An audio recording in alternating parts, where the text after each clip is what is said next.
जय माता दी दोस्तों यारों, आप सभी मेरे दर्शकों का बहुत बहुत स्वागत है। आशा करता हूँ आप सभी लोग स्वस्थ होंगे, आपकी आध्यात्मिक उन्नति आगे बढ़ रही होगी। आज के मेरे वीडियो का टॉपिक है कि गंदे सपने आना, संभोग के दृश्य देखना, शरीर में दर्द होना, गुस्सा आना। जानना चाहते हैं आपके साथ कौन शक्ति है? तो इस वीडियो को पूरा देखिएगा। साथ ही हमारे चैनल भक्ति में शक्ति 8824 को सब्सक्राइब जरूर कर लीजिएगा। दोस्तों, बहुत से ऐसे लोग हैं जिनको ऐसे गंदे सपने आते हैं, संभोग के दर्द दिखाई देते हैं। एक बात आप समझिए, सबसे पहले तो उन सभी लोगों को मेरा नमस्कार है जो लोग ये अध्यात्म मार्ग पर आए हैं, मुझे सुन रहे हैं। अगर आप यहाँ तक पहुंच चुके हैं तो बहुत बहुत आप सभी लोगों को प्यार। आप लोग इस काबिल है कि आपने अध्यात्म को चुना, बल्कि मैं कह सकता हूँ कि आपने अध्यात्म को नहीं चुना, अध्यात्म ने आपको चुना। तो साधना और सवारी अपने सवार को खुद चुनती है। साधना आपके प्रारब्ध में होगी तो ही आपको मिलेगी, तो आपको चुन लिया गया है। आप मुझे सुन पा रहे हैं? अगर अच्छे से मेरी आवाज आप तक आ रही है तो निश्चित ही आप एक अच्छे इंसान है और इस मार्ग पर आए हैं और आगे बढ़ते रहे, यही मेरी अपने इष्ट श्री हरि नारायण से कामना है। मैं आज आपको बताऊंगा कि अगर आपको ये दृश्य दिखाई देते हैं तो क्या होते हैं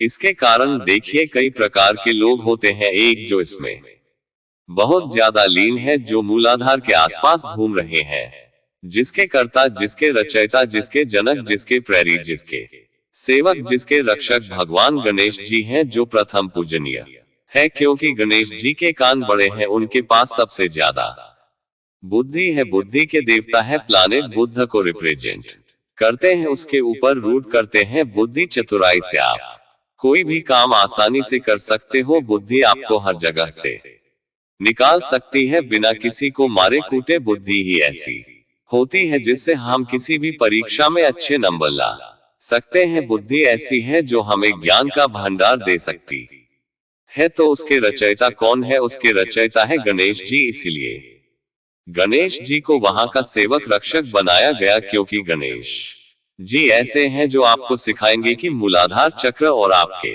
अंदर जो चीजें हैं उसमें डिफरेंस क्या है, उसके अंदर क्या समानता नहीं है। इससे आप सीखेंगे चीजों को। अब होगा क्या कि जैसे आप इस चक्र के अंतर्गत घूमेंगे और आप दिमाग में यही बैठा के चलेंगे, दिन भर यही सोचेंगे, तो आपको यही सब चीजें देखने को मिलेंगी। जो आप सोचते हैं वही घटता है।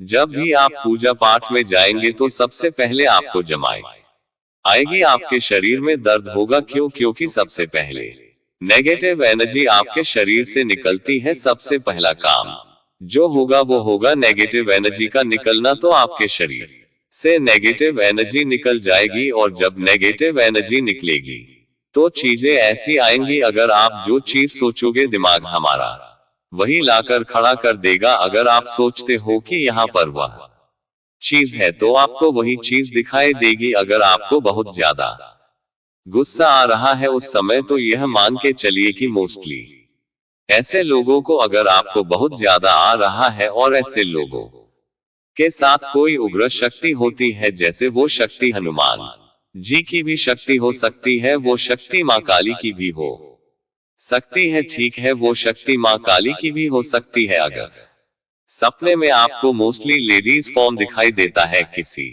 भी आप स्त्री से ज्यादा बात कर रहे हैं, तो माँ दुर्गा का स्वरूप है। अगर आपको सपने में जेंट्स का स्वरूप दिखाई देता है, यानी मेल स्वरूप दिखाई देता है, कभी कान्हा जी आ रहे हैं, कभी शिव जी आ रहे हैं, तो सभी देवी देवता एक ही है। लेकिन वो शक्ति जो आपके साथ है वो मेल रूप की शक्ति है, ठीक है, मेल रूप की शक्ति है। तो अगर आप किसी भी भगवान की पूजा कर रहे हैं और आप कंफ्यूज हो जाते हैं, तो पहले अपने सपनों को पहचानिए कि सपना क्या कह रहा है। अगर आपको फीमेल बहुत ज्यादा दिख रही है तो फिर आप फीमेल डेटी को ही चूज करें, उन्हीं की कृपा करें, आपको जल्दी फायदा होगा। भगवान एक है लेकिन रूप अनेक है। अब उन रूपों को आप अपनी सुविधा अनुसार चूज कर सकते हैं, ठीक है। अगर आपको मेल दिखाई देता है तो मेल में से चूज कर लीजिए। अब आप चूज कर लेते है तो इसमें कोई प्रॉब्लम नहीं है। इसके अलावा अब आपको चूज करना है तो उसमें भी आपको चुनना है कि मैं वैदिक साधना करूं कि मैं तंत्र की साधना करूं, इसमें भी आप चूज कर सकते हैं। मैं सुबह करूं, मैं ब्रह्म मुहूर्त में करूं, या फिर मैं रात्रि में 8 बजे के बाद करूं। अगर आप तंत्र चुनते हैं तो आपको बाय डिफॉल्ट 8 बजे के बाद करना होगा, और अगर आप वैदिक चूज करते हैं तो आपको सुबह ब्रह्म मुहूर्त में करना होगा, या फिर 8 बजे से पहले पहले तो आपकी पूजा हो ही जाए। तो सपने आपको बताते हैं कि कौन सी दिव्य शक्ति आपके साथ है। ये भी एक का होता है कि जो हम ज्यादा सोचते हैं वही हमें देखने को मिलता है। लेकिन इसके अलावा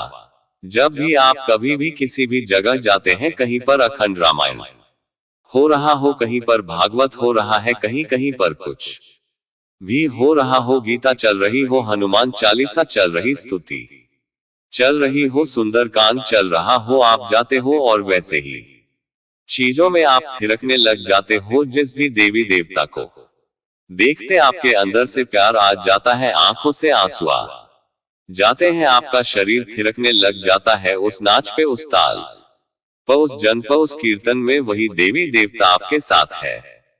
और सबसे बड़ी बात क्या होती है कि संभोग के दृश्य आना ये नेचुरल चीज है, क्योंकि जो बुरा चीज होगा सबसे पहले वही आपको सबसे ज्यादा दिखाई देगा। आप एग्जाम देते हैं तो पहले फेल होते हैं, ना फेल होते हैं तो आपको कैसे आता है, गुस्सा आता है कि मैंने इतनी मेहनत की सब बेकार चली गई। इस बार मैं डबल स्पीड से करूंगा। तो आप जब पूजा अर्चना साधना करेंगे और आपको ऐसे दृश्य दिखाई देंगे तो आपको अंदर से आत्मा गलानी होगी कि मैं इतनी पूजा अर्चना करता हूं, मैंने संभोग के दृश्य देखे और मेरे साथ यह चीज हो गई, मुझे नाइट फॉल हो गया, मुझे शीघ्र पतन हो गया, मुझे कुछ भी हो गया, XYZ डिस्चार्ज हो गया वगैरह जो भी। तो इससे भी आपको घबराना नहीं है, आपको सही से फोकस करना है। इन सब चीजों से आपको दूर हो जाना है। धीरे धीरे ये चीज सुधर जाएंगी। अब कौन सी शक्ति आपके पास है? तो शक्ति यही है कि जिस भी देवी देवता को करने पर आपके अंदर सबसे ज्यादा भाव आता है, जिसको आप सबसे ज्यादा पसंद करते हैं, जिसको आप सबसे ज्यादा मानते हैं, चाहते हैं, वही शक्ति आपके साथ है। जो लोग मेरे चैनल पर नए आए हुए हैं वो लोग मेरे चैनल भक्ति में शक्ति 8824 को लाइक और सब्सक्राइब जरूर करें। जो लोग मेरे चैनल पर पुराने से हैं उनका अभी तक के सफर के लिए बहुत बहुत प्यार, शुक्रिया। फिर मिलते हैं अगले वीडियो में। धन्यवाद।